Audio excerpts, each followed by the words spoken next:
a stake in it. I don't even need to be invited to participate in that. You get it? I don't need.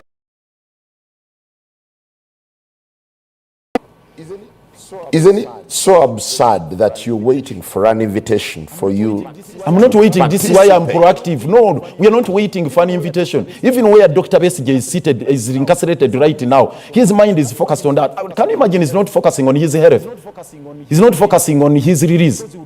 Because he would be enthusiastic on pushing for his release day in, day out. But he is concerned, he is preoccupied with one thing. How do we galvanize our efforts to push back? That's an exercise in futility as we speak. It's not an for exercise, now. because we have no choice. You must be finding it regrettable that 4 weeks down the road, no one is interested in the idea of galvanizing forces.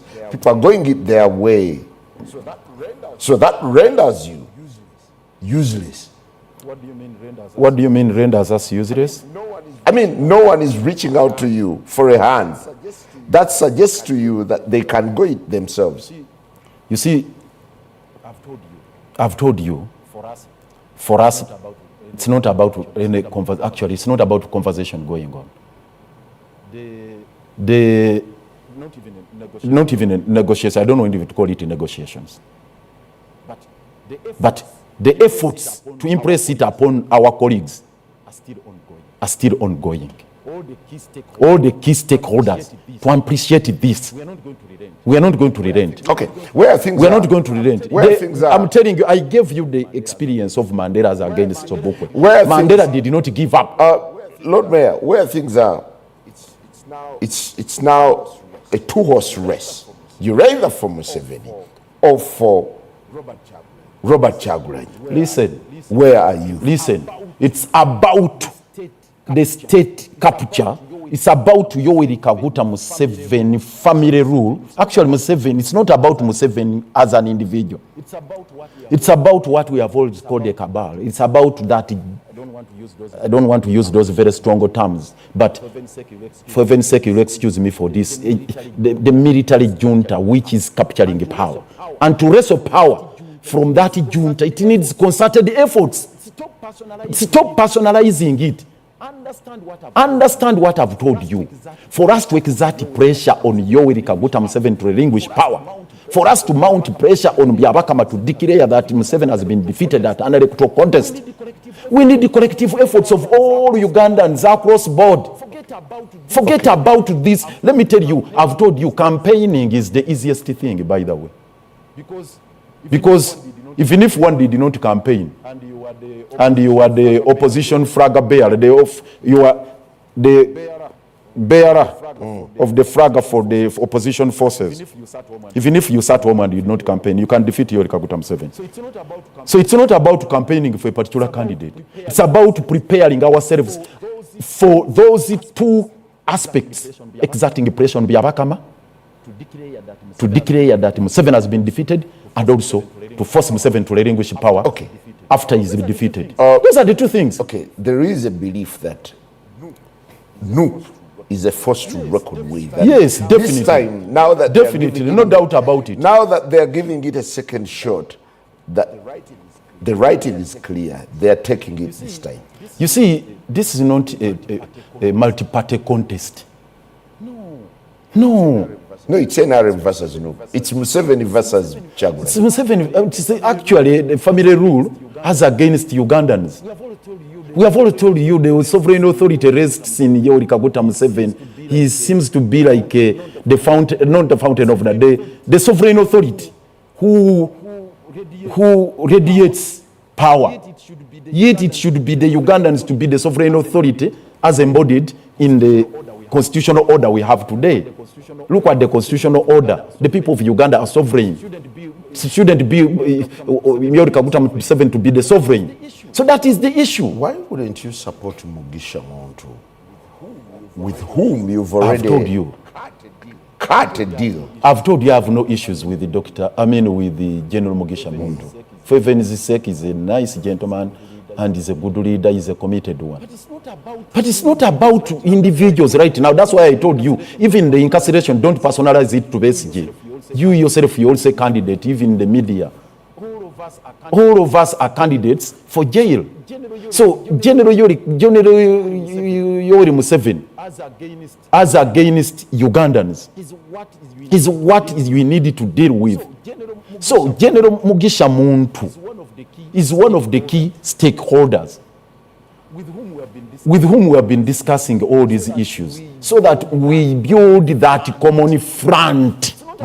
It's not about zeroing in on a particular individual. This is the point I was telling you. It's about coalescing behind that agenda. It's too little, too late. Everyone has gone their direction. Too late. Forget, move on. So how do you move on? Too late to forge a coalition at this So stage. you mean we give up on the liberation struggle because No. because it would be foolhardy on our part to just cut ourselves thin and get at each other's neck or throat. That I'm fighting this, I'm fighting so and so. No, it's not too late. Rather, yes, sorry, we might be late, but we have no choice. Do we have any other alternative? Save for going to the bush? Are we going to the bush? It sounds impractical now to suggest any kind of cooperation when there is existing animosity at different structures of political leadership. I'll give an instance. The current wrestle between you and the Balimoezo points to the kind of animosity that exists in the opposition. These are all the issues we needed to iron out. That if you go into this electoral process to weaponize it as a tool for liberation, you need different commanders at different levels. For starters, at a national level, you would need a warlord. And I don't want to be apologetic about it. You need a warlord to take on Museveni, who is also a warlord. You get it? So you sit and agree who is our warlord commander at national level, at the national level. That is one. Then, just like the structure is in the army, you have platoon commander, you have division commanders, you have this. So all these troops you do deploy. For us, in the language we use in PFF, deployment. So that if you were to go for a member of parliament, are you a serious commander at that battlefront, at that territory? Are you going to command it? If it is 0C5, don't even focus on Kampala. We have 146 districts plus the city and the cities. So at all those levels, even at regional level and whatnot, then MPs and councillors, all of them, with that clear message that you are all commanders in your respective territories. You are not only gathering support for change or for a particular candidate, but we are going to command, and that's what defiance is all about. So you ask yourself, for example, are the people we are deploying at these battlefronts, are they really serious commanders? I don't want to mention about Kampala myself. Okay, let me pick out a few constituencies in Kampala because that's my territory. For example, if you go to much in the east and you convince Ugandans and the country, you convince Ugandans, if you go to much in the east, for example, there is Mulyanya. You hear the name. Anyway, the point is, we know him very well. Can you entrust him with the DR form of a presidential candidate?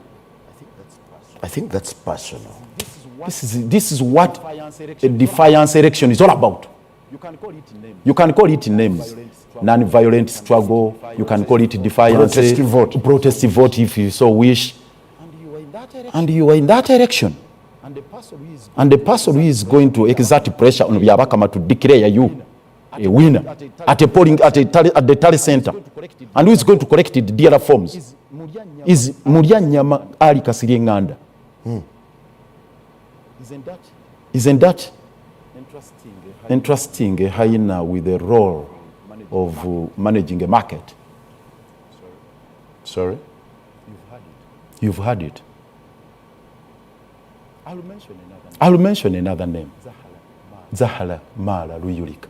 I'm talking about Kampala alone. You see, these are very serious matters. These are not joking matters. I know all these characters I'm talking about. The person who can preside over council and they give away a drainage channel, Nachivubo. Free, gratis. Take it. Hamisi Chigundu, take it. What will stop her from selling your DR form? Is that a campaign? Is that a liberation struggle for defiance? That is the person you are counting on to exert pressure on Byabakam to declare that Museveni has been defeated. And she's going to collect all of your DR forms within Machindia West as against.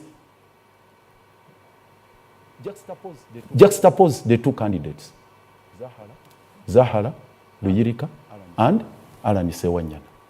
Who of the two is a fighter? Okay, we move on another constituency. You took me there. Anyway, we can leave it at that. I was just sampling. No, I was just sampling. I was giving you those issues, those dynamics.